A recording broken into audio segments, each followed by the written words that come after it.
Olá, hoje nós estamos aqui com a professora Márcia Fernandes, que é uma das referências aqui no Brasil com relação aos florais. Então nós vamos bater um papo sobre isso e tem várias outras expertises também. Tudo bem, Márcia?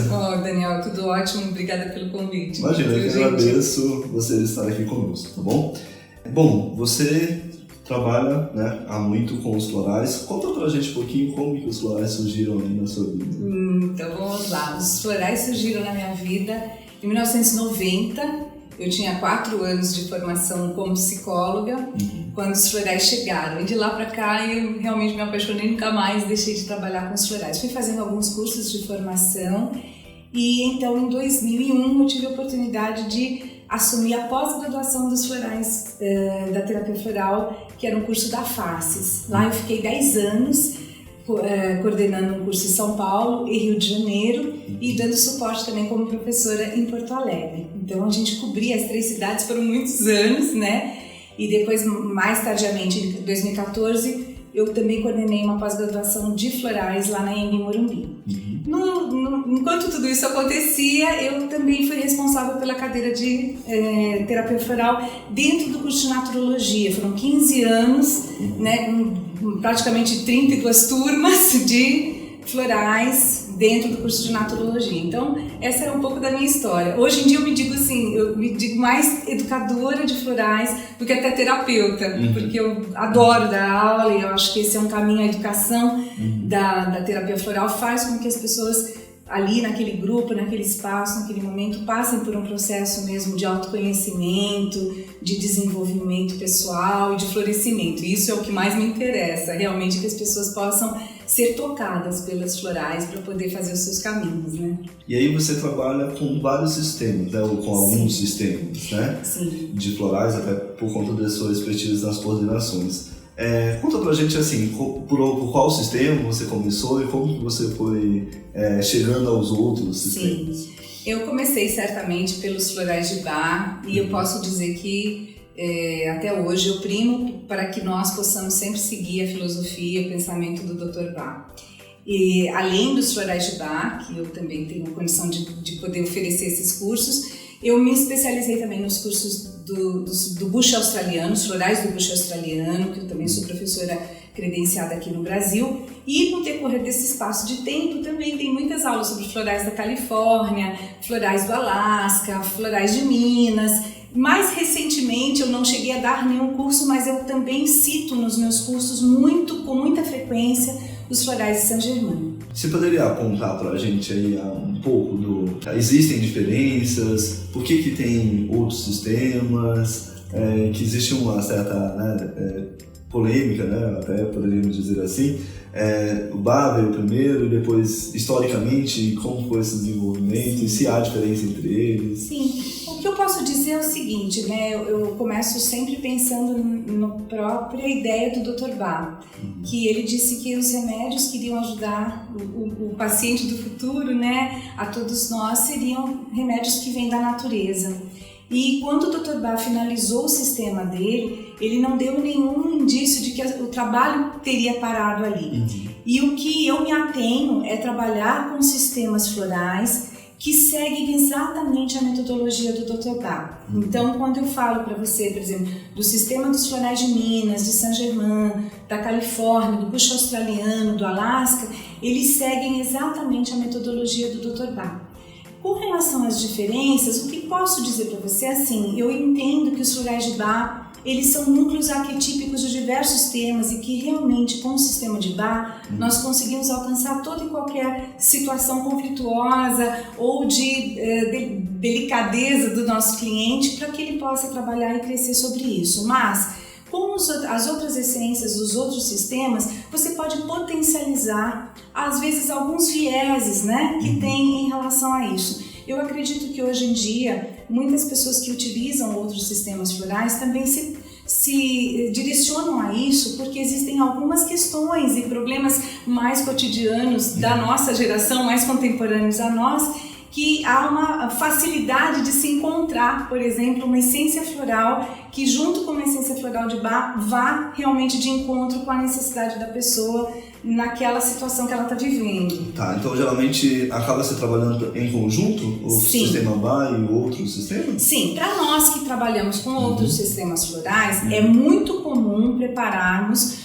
no mesmo, por exemplo, frasco de diluição ou numa dose única recomendada, essências de Bach juntamente com outras essências de outros sistemas. Tem florais tipicamente brasileiros? Tem florais brasileiros, eu acho que é sempre relevante falar do belíssimo trabalho dos florais de Minas, porque foram eles que iniciaram, e acredito que hoje em dia a gente tem, existem outros sistemas pelo Brasil, mas eu faço uma referência bem forte, né, a Minas e Saint-Germain, que são florais que estão aí, as pessoas estão fazendo pesquisas a respeito, o trabalho é contínuo e é constante, nós temos pesquisadores na área, então é um trabalho bastante sério, assim como fora do Brasil a gente tem também as pesquisas, o bucho australiano, na Califórnia, e são pessoas que se dedicam a isso integralmente e tem todo um respeito pelo que o Dr. Bach deixou. Isso para mim é ponto importantíssimo, né? Com certeza, né? Porque tem muita questão da filosofia, né, por trás do sistema, né? Sim. Quando você trabalha, né, por exemplo, com as flores de um determinado local, qual a diferença? Existe alguma questão de vibração, né? Já que nós trabalhamos com os florais, nós priorizamos a questão da vibração, né? Uma terapia vibracional. Tem diferença as flores, as plantas de determinados locais? Como que é isso? Então, Daniel, já perguntaram isso várias vezes pra gente. Mas assim, existe uma linha de pensamento, né, para algumas pessoas que, quando você nasce em determinado lugar, você tem uma afinidade maior com determinadas essências. Na prática, eu vou ser muito honesta para você, eu acho que não funciona exatamente assim. Eu posso oferecer uma essência floral do bucho australiano, assim como da Inglaterra, né, os florais ingleses do Dr. Bach, para uma pessoa que mora no Brasil. E o que importa, na verdade, é qual é a informação que essa flor está passando para essa pessoa, qual é o campo de consciência que está sendo tocado e como é que isso está reverberando na potencialização dela de encontrar um significado para a vida. Então, eu acho que independe. Eu acho que é bonito a gente pensar naquela ideia, como o Dr. Bach mais ou menos imaginou pra gente, que assim, o mundo é um jardim. Por que a gente ficaria só com um canteiro? Né? Vamos usar todas as flores, porque realmente as flores vieram, né, no reino vegetal com o objetivo, né, de trabalhar no nosso campo mais sutil, no nosso campo de consciência. Então, é possível que as flores mais simples aqui do nosso dia a dia possam ter também a sua intenção, né, em termos de cura, de melhora e tudo mais. E acho que deve ser uma curiosidade também das pessoas, como que se chega, né, pós Dr. Bach, como se chega justamente nisso, né, para que serve, quais são os aspectos emocionais que essa flor pode despertar. Olha, eu vou dar um exemplo para você de um trabalho assim muito claro, que é o do bucho australiano, por exemplo. O Ian White, ele é um naturopata, um psicólogo e naturopata. No caso, por exemplo, o Ian White, quando ele encontra uma flor, ele tem ali uma percepção de para que ela serviria, considerando o quê?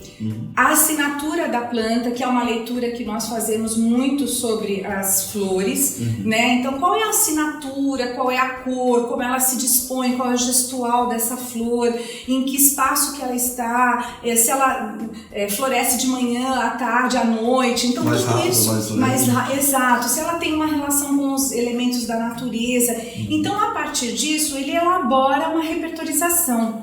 E é habitual dele mandar isso para alguns grupos de meditação, né? Manda a essência e então as pessoas vão dizer também o que elas sentem. Eu mesma já participei de um processo desse com um tipo de essências aqui no Brasil. Mas realmente isso, quando você percebe que um certo número de pessoas então já está ali percebendo o mesmo, né, tipo de atuação, aí o repertório então se faz. Isso é um exemplo, né? Tem alguns que são um pouco mais diretivos, mas eu acho interessante pensar que assim, hoje os pesquisadores de florais utilizam sim a sua sensibilidade, a intuição, mas também o conhecimento. Então esta observação botânica, essa observação da doutrina das assinaturas, ela tem sido levada em consideração em diversos sistemas florais e isso também ajuda muito ao terapeuta na hora que ele vai fazer a escolha. Porque muitas vezes, através do teu gestual, Daniel, eu também vejo assim, qual é o gestual de planta que reverbera o teu campo de consciência para mim. Uau! Então o terapeuta está o tempo inteiro observando, sim, né? Sim. E me parece que nos seus cursos você traz um pouco dessa vivência, sim, né? Sim. De olhar para a flor e olhar para o paciente, para o cliente, Isso, né? Exatamente. E tentando identificar, né? O terapeuta trabalha muito com essa questão da observação, né? Como que você avalia isso? Olha, eu acho que tornar-se terapeuta floral é um processo, né, Daniel? Então, assim, as pessoas normalmente se encantam pelo estudo da terapia floral, pelo estudo das essências florais, mas aí elas têm essa vontade louca, né? Assim, foi tão bom pra mim, eu também quero passar isso para as pessoas. Naturalmente, quando você está estudando, você já começa a pensar, nossa, essa essência caberia muito para tal pessoa, tal.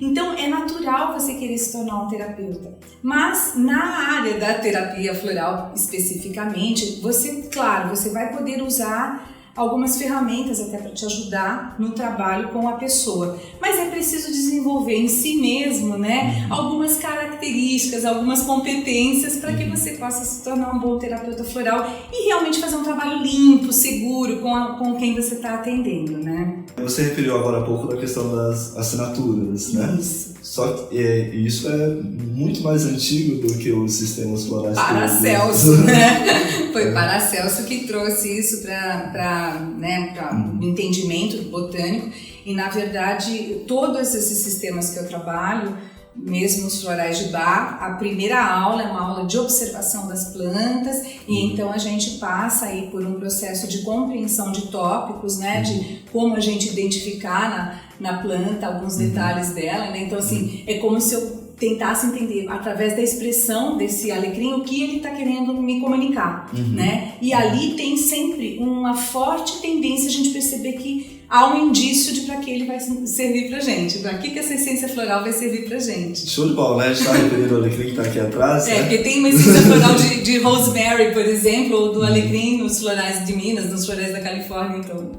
só não temos a florzinha aqui, mas ele faz floral pra gente também. E é interessante que essa lei das assinaturas ela também é utilizada, por exemplo, na fito, né? E aí na fito, quando a gente olha para o alecrim, ele lembra fios de cabelos, né? Então ele é muito utilizado na aromaterapia e na fitoterapia para os cabelos também. Que interessante, né? E vem daí dessa observação da natureza, né? E aí você citou o Paracelso, né? E a gente não pode esquecer que na história da medicina eles foram, né, extremamente importantes, mas em que em determinado momento correntes distintas imperaram, né? Sim. E que, na verdade, o que a gente faz com a naturopatia, com a naturologia, né, com as terapias integrativas, é, de certa forma, resgatar essas outras correntes. Então, nós continuamos falando, sim, de medicina. Com certeza. Eu acho que é a história da cura na humanidade, né? A gente começou no modelo integral, desmembrou muitas coisas, foi necessário especificar muitas coisas, gerar especialidades, mas nós estamos retornando para a integralidade. Somos muito fãs disso, né? Assim,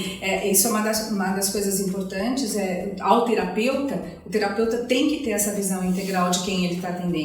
Né? Se você usar um modelo médico, você perde muito. Se você usar um modelo psíquico, você também perde, né? Então, a necessidade é criar um modelo do terapeuta integrativo com essa abordagem, né, onde o ser humano é reencontrado por inteiro. Né? Você falou do modelo, né, por exemplo, da psicologia, você também é psicóloga, né, de bastante sucesso, e você trabalha com a questão da psicologia positiva. E até tem um livro aqui, né, do qual você colaborou pra gente, é a Psicologia Positiva aplicada à psicologia clínica. Mas antes da gente entrar especificamente na psicologia positiva, faz diferença, por exemplo, para ser um terapeuta floral, ter sido psicólogo antes, ajuda, atrapalha? Como que é essa relação? De novo, hoje já me pergunta isso. Claro, até pelo fato de eu ser psicóloga, as pessoas falam, mas sendo psicólogo é mais fácil. O que eu acho importante é mostrar o seguinte, a abordagem do atendimento com os florais, ele é único. né? É única, a abordagem é única. Então, assim, nós vamos sempre evidenciar junto ao cliente, assim, as questões que ele traz, que são as aflições da alma dessa pessoa. O terapeuta floral, ele não tem que fazer interpretações, ele não tem que buscar compreensões de conflitos, mas é importante que, assim, o que essa alma está suscitando, o que essa pessoa está pedindo, né? Voltar lá na pergunta do Dr. Bal, o que te falta, né? E quando você parte desse princípio, você começa a perceber que a pessoa vai trazer, então, assim, observar a nuance de como ela está trazendo isso, a voz, o tom, como o corpo se expressa, as emoções especialmente, né? Como eu sempre falo, as emoções são a matéria-prima do trabalho do terapeuta floral. Então, há uma necessidade de que a gente foque nisso para poder fazer um bom trabalho. Então, não precisa ser psicólogo. Eu acho muito interessante porque, assim, a terapia floral, ela tem sido procurada, né, por pessoas de áreas muito diferentes. E existem terapeutas florais que vieram da área de exatas e tal, e são excelentes terapeutas. Então, assim, é um processo outro, né? Eu acho que, assim, o conhecimento da psicologia ajuda na medida que você entende sobre saúde emocional para poder trabalhar com os florais. Mas isso eu acho que faz parte do desenvolvimento do papel do terapeuta, né? E você estava falando do seu papel como educadora, né? E percebendo essa necessidade, né? Você desenvolveu um trabalho justamente para conscientizar esses terapeutas. Porque se eu estou tratando alguém que, por exemplo, apresente um quadro de ansiedade ou de depressão ou qualquer outro distúrbio, eu preciso minimamente entender daquele distúrbio. Então você tem feito um trabalho nesse sentido, né? Sim, eu acho que alguns anos de trabalho, né, educando florais, eu percebi, assim, dentro dessa ansiedade de começar a atender, que muitas vezes as pessoas partiam de definições ou de conceitos, às vezes um pouco limitados em relação a alguns transtornos. E hoje em dia, né, tudo virando transtorno, né? Nós estamos numa sociedade doente mentalmente. Então a nossa luta tem sido assim, vamos fazer as pessoas se tornarem mais saudáveis psicologicamente, naquilo que elas pensam, naquilo que elas sentem. Então, uma vez que isso aconteceu, eu comecei a perceber, assim, existe uma defasagem, como que a gente pode cobrir isso? Então, alguns cursos que eu ofereço, eu justamente enfatizo a questão, dou uma atenção maior a quadros psicopatológicos, né, para que possa ser definido, olha, você entende exatamente qual é o grau de depressão, quando um paciente está sinalizando até uma questão de suicídio, ou quando o cliente não está sinalizando uma vivência conflituosa, difícil que ele está vivendo na casa dele, mas assim, o estado emocional, se você, principalmente no floral, né, Daniel, se você pega no raso, apenas no que a queixa inicial que o cliente traz, muitas vezes você vai entender que a orientação, a indicação terapêutica é uma determinada essência floral. E se você conversar um pouco mais atentamente e tiver um conhecimento mais abrangente, você vai perceber que é uma outra essência que vai realmente trabalhar ali no âmago, na causa principal, né? Reforço isso também porque dentro da naturopatia, né, a gente também admite, né, no nosso curso de especialização, que profissionais que não sejam da área de saúde necessariamente façam o curso, e é o que você falou, muitas vezes o pessoal da exatas, de outras áreas completamente diferentes, são exímios terapeutas, né? Mas também a gente sempre reforça a necessidade deste profissional buscar informações, né? Mesmo da parte bioquímica, da parte fisiopatológica, porque isso não dá até suporte para entender melhor qual a essência, por exemplo, no caso solar, vocês vão a gente vai utilizar. É que quando você abraça a área da saúde, você é um agente da saúde. Então, nosso papel de informar as pessoas até sobre outras áreas, né? Você é um terapeuta floral, mas você está vendo que a pessoa precisa de um nutricionista, cabe a você fazer esse papel. Nós somos agentes da saúde, né? Estamos ali a favor. Ótimo, né? O médico, o fisioterapeuta, o psicólogo. Com certeza, né? A área que for, né? Perfeito. Advogado também, né? Porque com tantos conflitos, né? Com tantos conflitos familiares que nós temos hoje, a gente percebe que, assim, olha, é importante que você consulte um profissional X, Y, então esse é o nosso papel, né? Nós estamos ali para ver a saúde da pessoa de uma forma completa, né? E por isso o termo integrativo, né? Justamente. Completamente. É multidisciplinar, transdisciplinar, né? Traz esses conceitos. Bom, fala um pouquinho pra gente desse seu trabalho com a psicologia positiva. O que é a psicologia positiva? Bom, esse é o nosso segundo livro, né, do qual eu faço parte com um capítulo. Desse livro especificamente, o meu capítulo chama-se Emotional Set, que eu criei aí uma situação para a gente falar um pouco sobre a questão das emoções, como nós podemos trabalhar a nossa consciência sobre quais são os quadros emocionais que nós vivemos habitualmente e consigamos, assim, transpor os limites de todas as nossas qualidades mais inferiores, isto é, das emoções que nós consideramos negativas, para um aspecto mais positivo. A psicologia positiva, ela nasceu, né, nos anos de 80 com a ideia principalmente de resgatar algo que a psicologia esqueceu. A psicologia, quando se manifestou, vamos dizer assim, ela tinha como intenção não só cuidar dos transtornos, mas também de facilitar o processo de que as pessoas compreendessem quais eram os talentos que elas tinham, os potenciais. E como isso parece um pouco esquecido, porque na verdade quando você vai a um psicólogo, você leva toda aquela play de preocupações e problemas e tudo mais. Então, o nosso trabalho dentro da psicologia positiva é resgatar, né, no trabalho terapêutico, quais os potenciais, quais os talentos, quais os sonhos que a pessoa tem e como ela pode colocar isso em prática para uma vida mais feliz. E quando a gente fala uma vida mais feliz aqui, a gente quer entender como uma vida mais significativa. No nosso estudo, a gente vai trabalhar as emoções positivas, as relações positivas, o engajamento do indivíduo na vida, o significado e a realização dele. Então é um trabalho delicioso, assim, existem diversas formas de atuar. Você falou da transdisciplinaridade, eu acho que esse é o grande ponto que culmina, né, e que para mim foi uma satisfação muito grande poder encontrar dentro da terapia floral e da psicologia positiva dois caminhos né, que são transdisciplinares, porque eles vão em busca de muitos saberes, mas levar a pessoa a um nível de consciência maior sobre si mesmo, sobre aquilo que ela é e sobre aquilo que ela, claro que pode ser, ela só não sabe que pode ser, né? Maravilha, quando você estava falando até me veio justamente isso, né? Porque os florais, né, trabalham justamente a trabalhar as falhas, né, e transformá-las em potencialidades. Exatamente. Né? Então o trabalho da psicologia positiva, né, também traz isso. E é muito legal quando a gente vê esses movimentos, né, mesmo que a princípio de linhas diferentes, que trazem a mesma coisa. Eu acho que a gente está num momento, né, na nossa sociedade onde a gente enfatiza muitas falhas, né? E a gente deixa muitas vezes com isso de trabalhar as virtudes, as qualidades, né? Eu sempre comento também, né, dentro do contexto da naturopatia sobre isso, né? Então vamos procurar as potencialidades, né? Perfeito.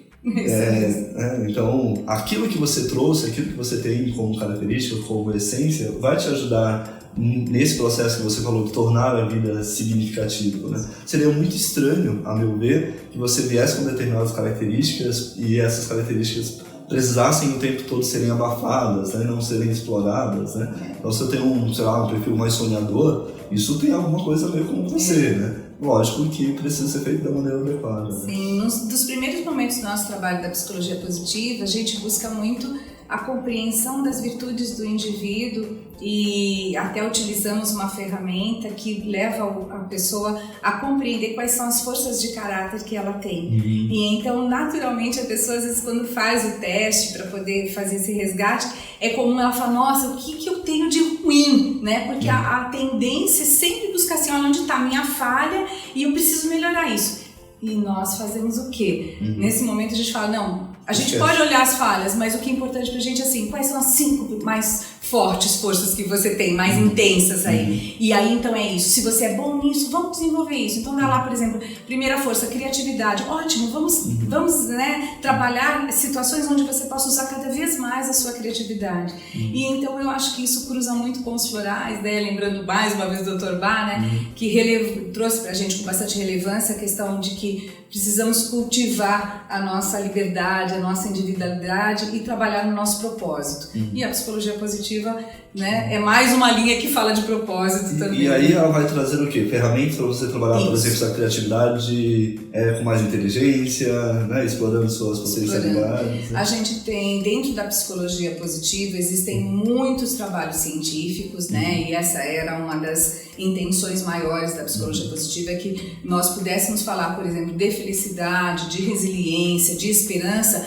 mas tudo isso codificado cientificamente. Uau. Então nós usamos diversas ferramentas, assessments, né, com a intenção de explorar, por exemplo, um item como a esperança, né? A esperança que a gente teria ali um floral maravilhoso como o Gorsi, que vai trabalhar isso, mas nós temos dentro do trabalho das forças de caráter a esperança como algo que você vai fazer, quais os caminhos que você vai percorrer para alcançar algo que você deseja e quais são os padrões mentais, vamos colocar dessa forma, que você deverá nutrir durante esse processo para alcançar. Então, por exemplo, ter esperança realmente é arregaçar as mangas e fazer, trabalhar. Não só sentar, né? Exato. E o floral também, ele não é algo que assim, ele vem e preenche a gente de esperança, não, ele dá pra gente aquela força, aquela energia pra gente buscar aquilo que a gente quer, né? Maravilha! Bom, a gente ficaria muito tempo aqui conversando. Com certeza. É sempre um prazer. Gostaria de deixar alguma mensagem para os nossos terapeutas, naturopatas, pessoal que está, especialmente aqueles que estão entrando na área, o que eles podem encontrar aí adiante? Com certeza. Bem, eu acho que as pessoas que estão chegando nesse momento da naturopatia, né, que passam aí pela naturologia ou pelas práticas integrativas e complementares, o que eu posso dizer é assim, essa é uma missão, né? É uma missão de alma que quando a gente entra existe um compromisso, né, do nosso propósito de vida com esse trabalho. Eu acho que quando você faz isso com seriedade, com a excelência e sempre procurando, né, buscar mais, se aperfeiçoar cada vez mais, isso vai dar para você condições de realmente ajudar as pessoas. E quando nós vemos as pessoas encontrarem o que querem na vida e florescerem, que eu acho que esse é o meu maior princípio dentro desse trabalho, florescer pessoas, não tem o que pague isso, né? É um trabalho de muito progresso, é só você fazer com seriedade que com certeza você vai ter muito sucesso. Você falou algo agora há pouco que me chamou muita atenção, né? Trazer significado para a vida, né? Então o que nós vemos bastante aí nos nossos consultórios são pessoas com vidas, a princípio, sem significado. Perdas de né? significado. Isso, exatamente. Então a gente resgata isso nas pessoas, mas nós, como terapeutas, precisamos trazer isso consigo. É isso mesmo. Muito, muito obrigado, querida. Colocar a lupinha primeiro na gente para depois poder ajudar o outro a se ver também, né? Com certeza. Obrigado, Márcia. Olha, Daniel, eu que agradeço esse momento delicioso. Muito obrigada e sucesso cada vez maior para vocês aí. Obrigado.